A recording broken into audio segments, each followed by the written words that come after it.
Agriculture revolution यानी कि Neolithic revolution जो ह्यूमैनिटी के साथ 10,000 साल पहले हुआ था, वो एक बहुत बड़ा फ्रॉड था। क्यों? क्योंकि हम ऑलमोस्ट 2.5 मिलियन ईयर्स तक हंटर्स और गैदरर्स थे। ये फ्रॉड क्यों था? ऐसा मैं नहीं कहता हूं, ऐसा कहते हैं फेमस हिस्टोरियन युवाल नोआ हरारी। और एंथ्रोपोलॉजी में हम पढ़ते हैं ह्यूमन इवोल्यूशन, जिसमें हम कहते हैं कि एग्रीकल्चर की शुरुआत होती है 10,000 साल पहले। क्यों एग्रीकल्चर एक फ्रॉड था?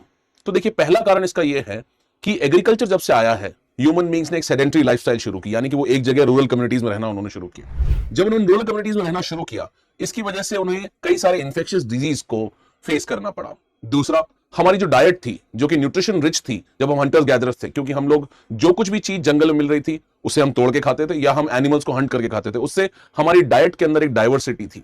लेकिन जब से एग्रीकल्चर शुरू हुआ है, तब से हमने जो क्रॉप्स उगाई हैं और डोमेस्टिकेट की हैं, वही क्रॉप्स हम आज भी उगा के खा रहे हैं। जैसे गेहूं, चावल, बार्ली, राई, ये सभी चीजें हमने 10,000 साल पहले बनाई और उन्हें हम आज भी यूज कर रहे हैं। तो ये कहा जाता है कि humans domesticated these plants.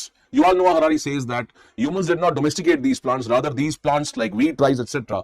they have domesticated us. और इसकी वजह से हमारे अंदर होता है कार्बोहाइड्रेट्स, जो कार्बोहाइड्रेट्स हमारे शुगर में कन्वर्ट होकर हमारे फैट डिपॉजिट होता है बॉडी के अंदर।